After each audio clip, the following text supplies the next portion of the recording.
Assalamualaikum warahmatullahi wabarakatuh. Alhamdulillah wa syukru ala ni'amillah amma ba'du. Pendengar dan pemirsa dimanapun Anda berada, bahagia sekali pagi hari ini kita jumpa kembali di Mutiara Pagi RI Bandung.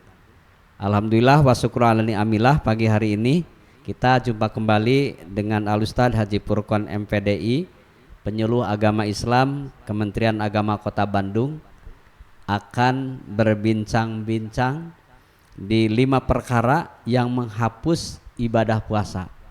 Tentu kita berharap melaksanakan ibadah puasa menjadikan wajib buat kita, tetapi bukan saja kita menuntaskan kewajibannya, tetapi kita berharap dari amaliyah ibadah puasa kita mendapatkan pahala. Dan yang paling berat pendengar, ternyata justru menjaga hal-hal yang membatalkan dari pahala ibadah puasa tersebut. Kita akan menyimak pendengar seperti apa 5 perkara yang menghapus ibadah puasa. Silahkan Pak Haji. Assalamualaikum warahmatullahi wabarakatuh. Alhamdulillahilladzi ayyadal mujahidin wa adzalal mu'tadin. Asyhadu an la ilaha illallah wal haqqul mubin wa asyhadu anna Muhammadan abduhu wa rasuluhu shadiqul wa'dil amin. Allahumma salli wa sallim ala sayyidina Muhammadin wa ala alihi wa sahbihi ajma'in, amma ba'du. Semakin bertambah usia, sejatinya semakin apik pula, semakin warok pula dalam kehidupan kita. Ibadah puasa yang telah kita ikuti sejak kecil, di dalam sejarah puasa itu diwajibkan kepada Rasulullah sallallahu alaihi wasallam itu pada saat tahun kedua Hijriah. Artinya apa? Bahwa sekalipun itu diwajibkannya 2 tahun setelah Rasulullah hijrah dari kota Makkah Al-Mukarramah menuju Madinah Al-Munawwarah, itu kita melaksanakannya sejak kecil kita. Di saat usia kita masih kecil, riang, gembira, enak menikmati bulan suci Ramadan itu. Hari-hari di bulan suci Ramadan itu sangat luar biasa sekali. Di Bandung ini ada istilah ngabuburit. Dari ba'da duhur itu sampai maghrib tidak terasa sekali. Bulan puasa itu tahu-tahu suara beduk adzan maghrib begitu terdengar bunyinya dari masjid-masjid terdekat yang ada di lingkungan rumah kita. Itu gambaran kita melaksanakan ibadah puasa ketika kita masih masa-masa kecil. Ketika kita melaksanakan ibadah puasa di masa-masa kita ketika jadi santri, ketika jadi pelajar, ketika jadi mahasiswa, bulan puasa begitu nikmat, enak dan nikmat sekali. Kenapa? Karena bisa dialihkan perhatian kita terhadap belajar. Dari mulai pagi sampai maghrib itu ketika saya masih belajar di IAIN Sunan Gunung Jati Bandung, pada hari ini menjadi Universitas Islam Negeri Sunan Gunung Jati Bandung, itu bisa ngabuburit dari Cibiru pakai mobil Damri itu dengan bayar Rp200. Sampai mana itu? Saya bisa sampai Jatinangor, bisa jadi Jatinangor juga bisa sampai di Pati Ukur, bisa juga sampai jalan-jalan ke alun-alun Bandung.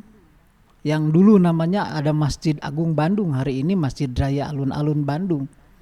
Itu tidak terasa sekali. Nah, di saat kita sekarang usia sudah 50 tahun aja saya sekarang, sudah mulai harus waros, harus mulai apik. Kenapa? Supaya ibadah puasa kita tidak sia-sia. Supaya ibadah puasa kita itu benar bernilai dan menuju ketakwaan di hadapan Allah Subhanahu wa taala. Maka dalam hal ini saya ingin menyampaikan ada keterangan di dalam kitab Durratun Nasihin disebutkan bahwa khamsatu asya'a tuhbitus saum. Ada 5 perkara yang menghancurkan nilai ibadah saum kita. Yang pertama al-kidbu, al-ghibah, an-namimah, al-yaminul ghamus, an-nadharu bisyahawat. Yang pertama adalah al-kidbu, yaitu berbuat bohong, berkata bohong. Ketika sedang melaksanakan ibadah puasa, hausnya, laparnya dapat. Ya, sebagaimana takrif puasa tadi disampaikan oleh berbagai narasumber yang ditugaskan di Radio Republik Indonesia RRI Bandung, bahwa takrif puasa itu adalah menahan al-imsaku anil mubtirat, jadi menahan dari segala sesuatu yang membatalkan, minal akli wasyarbi, dari makan dan minum. Terus dan hubungan suami istri di siang hari itu dapat puasanya, tapi nilai pahala dan ibadahnya di hadapan Allah Subhanahu wa taala terhancurkan bukan oleh orang lain, tapi oleh tutur sapa dan bahasa kita sendiri yang bernama al-kidbu, yaitu berkata bohong. Biasa saja ibu-ibu ketika belanja sayuran di tengah-tengah rumah, di komplek rumah kita berada, pagi-pagi jam 7, jam 8 kan suka adu tawar tuh dengan pedagang sayur. Sampaikan saja kalau memang kita jadi pedagang, sampaikan bahwa ini dibelinya dari pasar, harganya satu ikat kangkung itu adalah 5.000, ongkos ke pasarnya naik ojek online 5.000 sehingga 10.000. Orang paham, inilah biaya produksi saya 10.000. Sampaikan saja itu, jangan sampai kita ibu harga kangkung ini satu ikatnya 35.000, itu terlalu. Sampaikan saja, insya Allah pembeli juga akan paham, ya. Dan pasti yakin seyakinnya adu tawar itu pasti ada. Itu hindari, ya. Karena al-kidbu, berbohong ketika kita melaksanakan ibadah puasa, itu akan menghancurkan nilai pahala puasa itu sendiri. Yang kedua, selain al-kidbu adalah al-ghibah, yaitu mengumpat orang lain. Mulutnya karena terbiasa melihat, meresapi, memutalaah infotainment, jadi terbawa. Orang, berita yang ada di TV, yang ada berita-berita di televisi swasta itu kan sangat subur sekali itu. Informasi-informasi, apalagi zaman sekarang bukan hanya di televisi swasta, tapi di HP yang ada di tangan kita saja. Itu bisa tertipu kita, terjebak kita dalam zona nyaman. Kita gibah, ngomongin orang lain. Hindari selama bulan suci Ramadan, hindari. Dan harus kita tahan, jangan sampai kita yang menjadi pemeran utamanya gitu. Kita sedang dalam puasa, ya, yaitu sedang menahan diri. Dan puasa itu adalah Allah menyebutkan di dalam hadis qudsinya, as-saumu li wa ana ajzi bih. Puasa itu adalah ibadah yang langsung berhubungan denganku, dan biar aku saja Allah yang akan memberikan pahala kepada orang yang berpuasa. Bagaimana tidak, hadirin sekalian, dalam hadis qudsi ini tercermin bagaimana Allah sangat punya hak prerogatif sekali untuk memberikan pahalanya kepada orang yang berpuasa. Setiap hari kita selama bulan suci Ramadan, kita kan tidak ketahuan dia puasa atau tidak. Kalau sholat kan kelihatan takbiratul ihram, ruku, sujud, tahiyat awal, tahiyat akhir, jelas sekali kan. Tapi kalau ibadah puasa, di rumah kita jam 9 pagi kita beres-beres, lalu di atas meja makan kita masih ada channel Elizabeth, di atas meja makan kita masih ada pindang deles bekas tadi sahur. Adakah orang lain yang akan melarang kita ketika kita mau makannya? Enggak ada. Anak kita melihatnya, ya, keluarga kita melihat di atas meja itu masih ada makanan yang utuh bekas maghrib dan bekas sahur.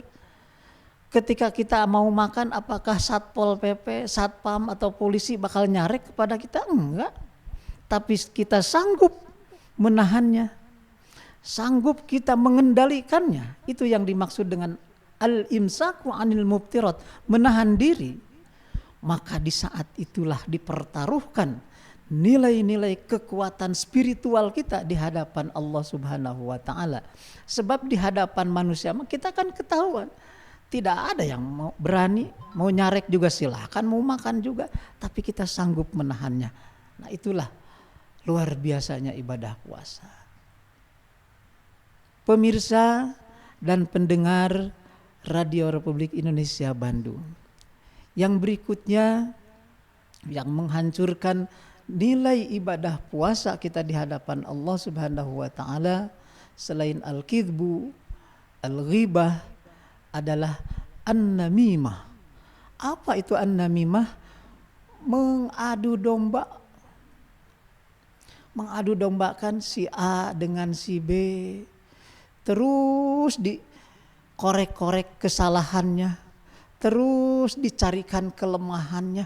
Buat apa orang mencari seperti itu? Kalau niatnya mencari uang, uang segede apa yang akan dicari dari cara-cara seperti itu? Kalau niatnya mencari pangkat dan jabatan, saling sikut untuk mengadu dombakan karena ingin menempati sebuah jabatan. Apakah jabatan itu akan dibawa mati? Tidak ada. Maka di bulan puasa kita juga semakin hari semakin harus apik dengan ibadah puasa yang kita lakukan. Jangan sampai kita terjebak dalam perbuatan an-namimah, yaitu mengadu dombakan. Saking inginnya cepat mendapatkan keuntungan dari proyek A, kan bisa begitu tuh di berbagai instansi, di berbagai kantor. Nah, kita hindari itu semua. Al-kidbu, al-ghibah, an-namimah. Pendengar dan pemirsa RRI Bandung yang sama-sama mengharapkan ridha Allah Subhanahu wa taala. Yang keempatnya, yang menghancurkan nilai ibadah puasa kita adalah al-yaminul ghamus, sumpah palsu. Jadi sumpah mengatasnamakan Allah Subhanahu wa taala. Di dalam bahasa sumpah itu kan ada wallahi, billahi, tallahi. Itu bahasa-bahasa sumpah yang selalu diumbar. Itu seolah-olah menjadi buah bibir. Ya, siapa saja, di mana saja, dan kapan saja mudah sekali mengucapkannya. Tapi ingat, ternyata sumpah palsu demi kebohongan itu ternyata akan menghancurkan nilai ibadah puasa.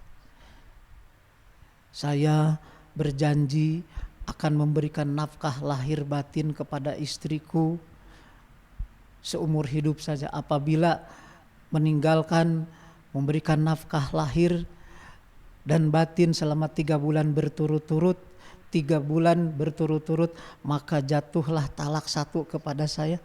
Itu kan sumpah suami, sigot taklik suami kepada istrinya. Jadi jangan sampai sumpah ini dijadikan buah bibir yang biasa-biasa saja. Hati-hati selama bulan suci Ramadan, jangan sampai terjebak kita di dalam sumpah palsu. Kebohongan demi kebohongan itu hanya akan merusak nilai ibadah puasa kita.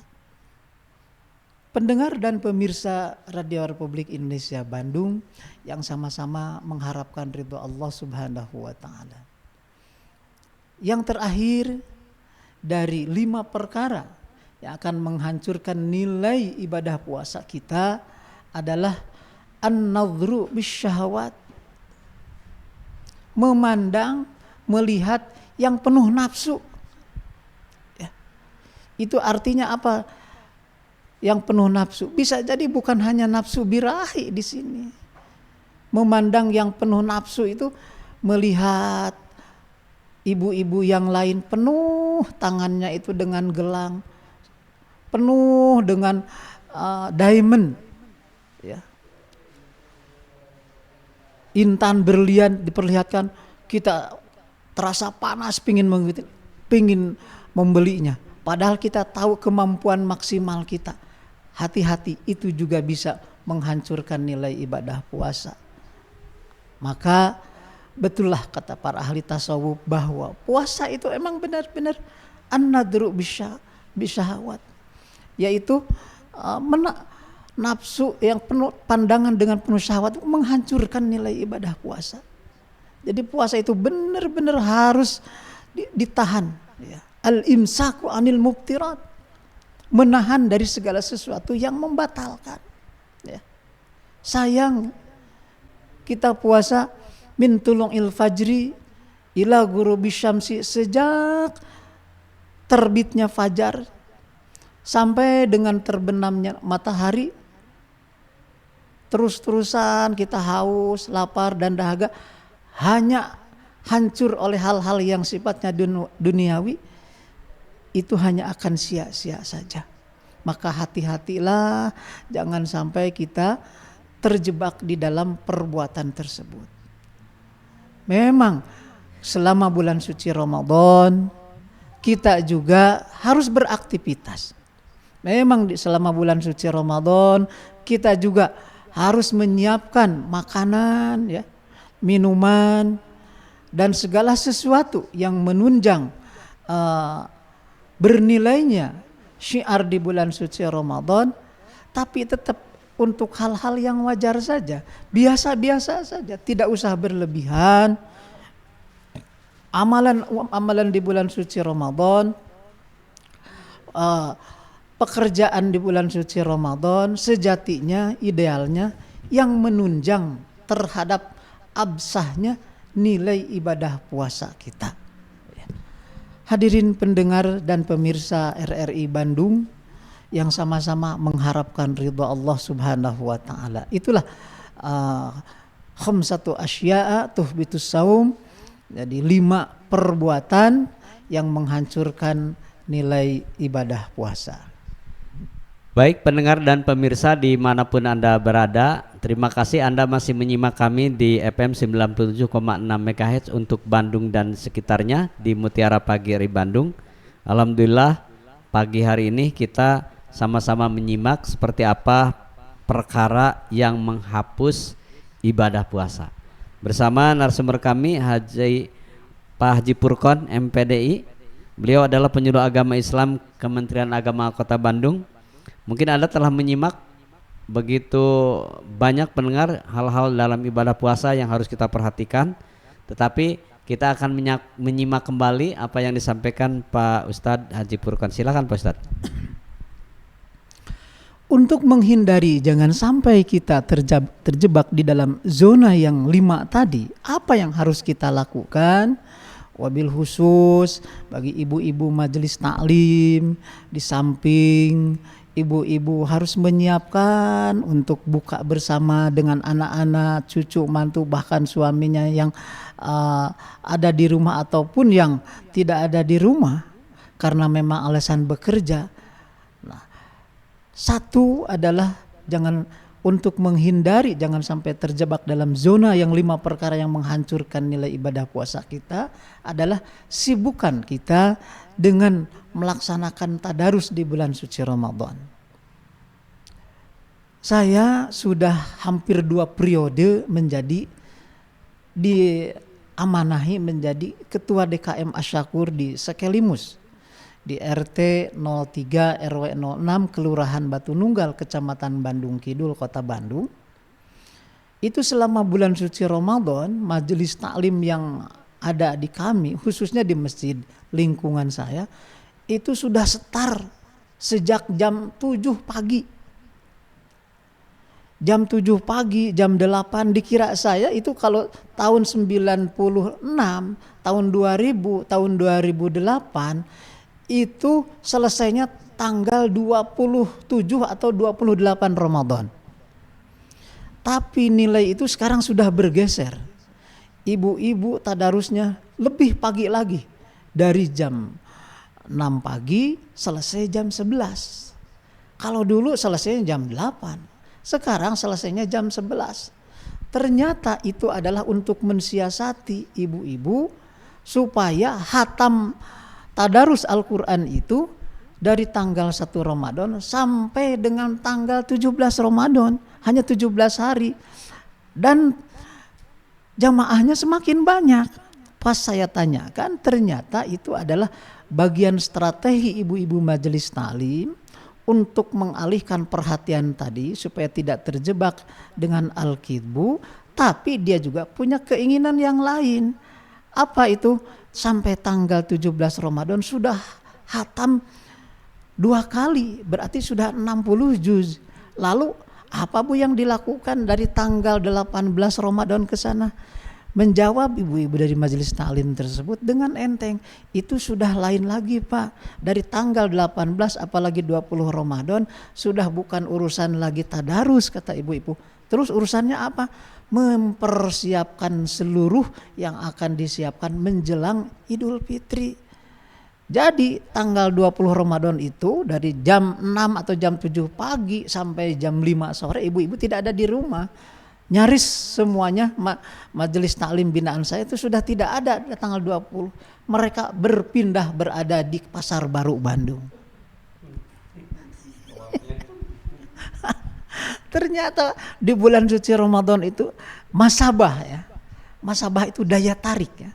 Daya tarik bulan Ramadan itu sangat luar biasa sekali. Inilah kebarokahan yang mungkin kita tidak merasakannya, tapi Allah hanya memberikannya, memberasakan kepada mereka-mereka yang sibuk di bulan Ramadan.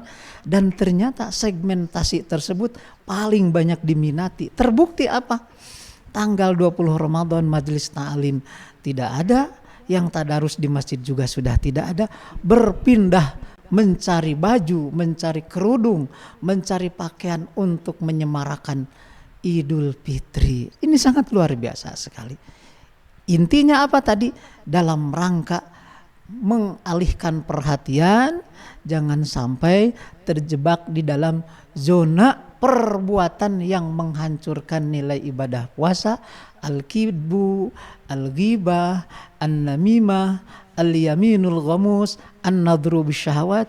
Ternyata saya terinspirasi dari pola lifestyle lah, pola pikir dan gaya hidup ibu-ibu di majelis taklim.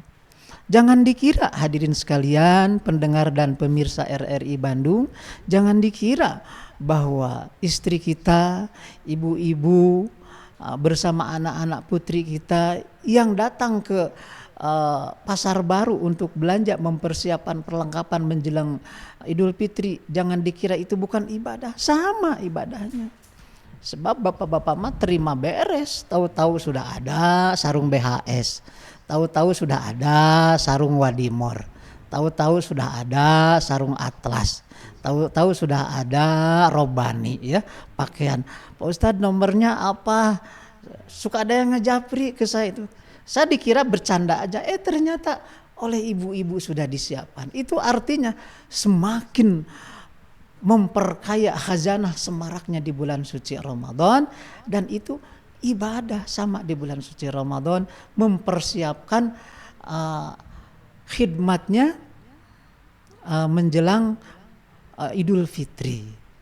Baik pendengar dan pemirsa RRI Bandung yang sama-sama mengharapkan ridha Allah Subhanahu wa taala, untuk selanjutnya bagaimana cara kita mensiasati jangan sampai kita terjebak di zona 5 perkara yang menghancurkan nilai ibadah puasa kita, adalah perbanyak kita bersilaturahmi dengan saudara-saudara kita. Pastikan saudara kita, pastikan teman-teman kita yang punya keinginan tapi karena penghasilannya rendah, kitalah yang memberi.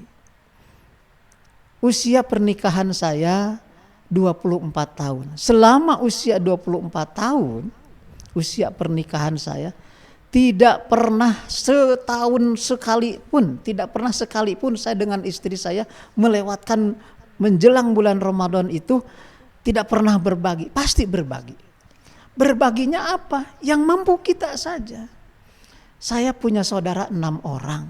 Dengan istri saya ini yang 6 saudara dari saya itu menjelang seminggu saja menjelang bulan Ramadan, pasti itu saya kasih makanan ya, dan lain sebagainya. Karena apa? Karena dengan cara itu, apalagi detik-detik menjelang bulan suci Ramadan, semuanya mendapatkan. Dari mana itu? Hakikatnya dari Allah Subhanahu wa taala. Ya. Jadi simpulannya yang bisa saya sampaikan terkait dengan tema yang hari ini yang saya sampaikan, khamsatu asya'a tuhbitus saum, ada 5 pekerjaan, 5 amaliyah manusia yang menghancurkan nilai ibadah puasa.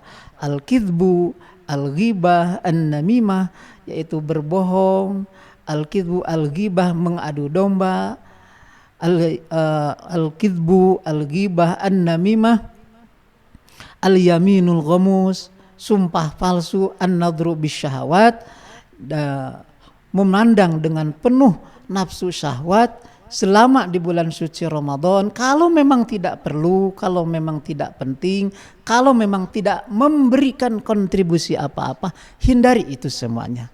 Dengan cara itu semuanya, dengan cara menghindari itu semuanya, insya Allah nilai ibadah puasa kita menjadi baik, nilai ibadah puasa kita menjadi terhindar dari hancurnya amalan kita yang menghancurkan puasa. Insya Allah kita juga diberikan kekuatan lahir batin oleh Allah Subhanahu wa taala, bisa berbagi dengan saudara kita, bisa berbagi dengan teman kita, berbagi dengan orang-orang yang ada di kampung halaman kita yang jauh dari sini, dari keramaian kota Bandung, tapi kita ingin memberikannya. Insya Allah kalau itu bisa kita lakukan, kalau itu bisa kita raih, insya Allah hidup kita menjadi manfaat, maslahat dunia sampai akhirat. Demikian yang bisa saya sampaikan. Terima kasih atas segala perhatiannya. Mohon maaf atas segala kekurangannya. Wallahul muwafiq ila aqwamit thariq. Wassalamualaikum warahmatullahi wabarakatuh.